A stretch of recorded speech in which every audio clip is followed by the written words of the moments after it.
We begin with Russia. President Vladimir Putin has inaugurated a new natural gas field in eastern Siberia that will allow Russia to increase exports to China. The Kremlin hopes to augment gas sales as its European trading partners divest themselves from Russian energy. Moscow wants to boost gas sales to China. Gas income is critical to the Kremlin to bankroll Putin's war against Ukraine. But until now, Russia has had very little infrastructure to pump gas eastwards. Now Putin has announced the development of what he said would become the largest gas field in eastern Siberia, plus the infrastructure to export the gas. The implementation of projects such as the Kovykta field, the Power of Siberia 2, the Far Eastern route will make it possible to increase gas supplies to the east to 48 billion cubic metres by 2025 and 88 billion by 2030. But that's still not even close to what the West was buying from Russia before the war. Putin claims the new gas field in the Irkutsk region has recoverable reserves of 1.8 trillion cubic metres. That would make it around the 15th biggest in the world. The head of Gazprom, Alexei Miller, says that the Kovykta field is ready for operation and would soon begin pumping gas eastwards. Russia is desperate to get the project online as quickly as possible to replenish dwindling war coffers. But the projected timeline to build the infrastructure shows that, regardless of the outcome of the war, the Kremlin expects Russia will be cut off from Western markets for a long time to come. And staying with Russia, fresh data is out showing German exports to the country have increased slightly to 1.2 billion euros in value in November. It's down over half on the same time last year, but still higher than when sanctions began in March. I spoke to Alexander Libman, professor of Russian politics at the Free University of Berlin. He points out that there's still plenty of trade not subject to sanctions. Good example are pharmaceuticals. Pharmaceutical exports are also down, but only by about 10% as opposed to the pre-war state. It was one of the biggest export articles of Germany to the Russian Federation. OK, and,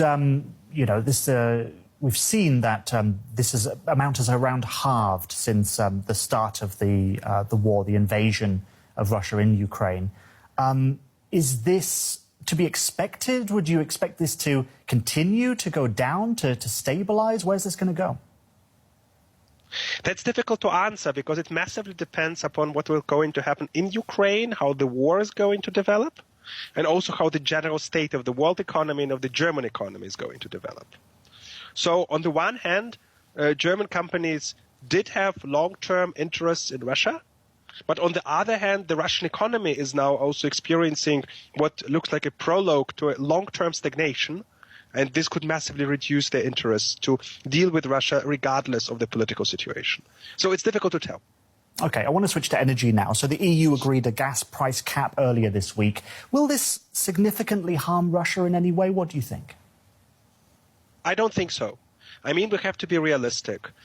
Most measures which the EU introduces on the energy market are going to reduce Russia's capacity to export to the EU. They are already reducing it now. But actually what's relevant for Russia is the budget effects. And budget effects, given still persistent opportunity of Russia to export gas and oil to other countries outside the European Union, outside the United States, which are not part of the sanctions. So as long as Russia has this capacity, it still has budget revenue it needs. So I don't expect the harm to Russia to be big enough to really change the war developments. Well, of course, that fits into what's happened today with Russia's president opening a new gas field with the goal of supplying China. How significant is this specifically for Russia? To what extent can it possibly replace the European market for Russian energy? I mean, I don't expect China to replace European markets for Russian energy. This is definitely not going to happen. And I also expect the prices Russia is going to receive for its gas in China to be lower, and also the technology needed to, for example, sustain the exports to China. It also depends on European deliveries, so things are not going to be easy for Russia.